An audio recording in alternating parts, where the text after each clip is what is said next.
झुनुआ जी मैडम। तनी कखा कखा पढ़ के सुनाव। मीची मीची हम चुनाई सरवा मीची होला मीचनू होला। शट अप, सुनाओ सुनाओ।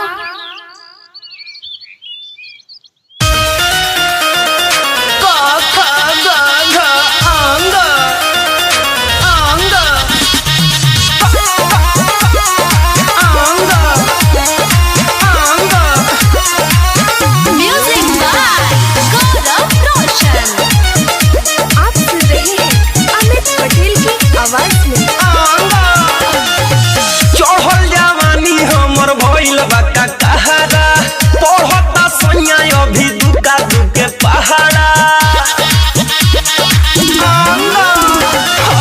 चढ़ल जवानी हमर भइल बा कहारा पढ़ता सैया अभी दुका दुके पहाड़ा।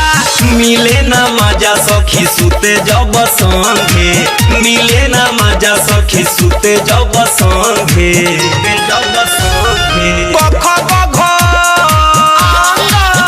अरे कख गघ अंगे भातार घूमे नहंगे।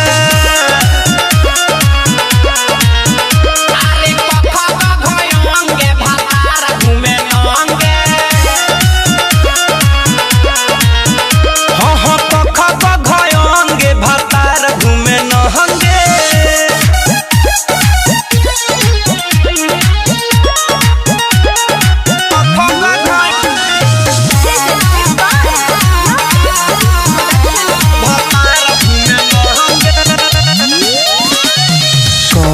कर का कऊ कू कू के बोका बोले बऊ बऊ बकरी में दू दूनी चार दूनी छौ दूनी नौ आ गइल भैंसिया पानी मेरे हो हो हो हो हो। चौ से ना चढ़ेला छो से छुएला, जसे जवानी के ना पानी चुएला।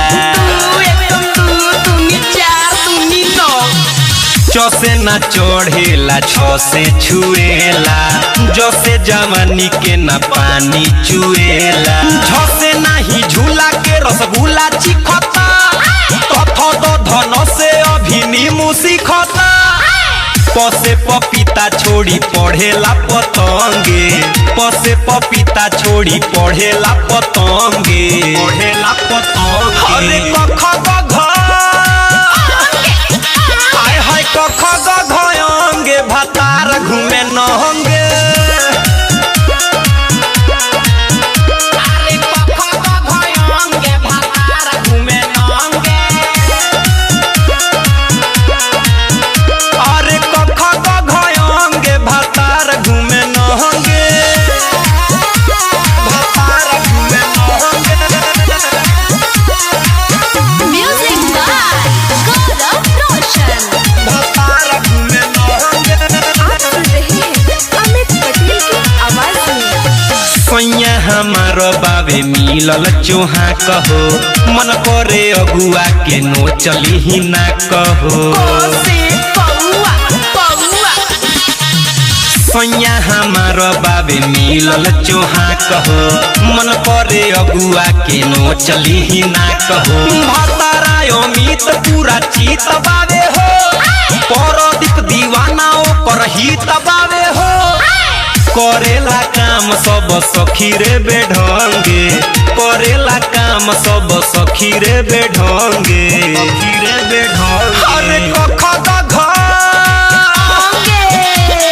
कख गघ अंगे भातार घूमे नहंगे।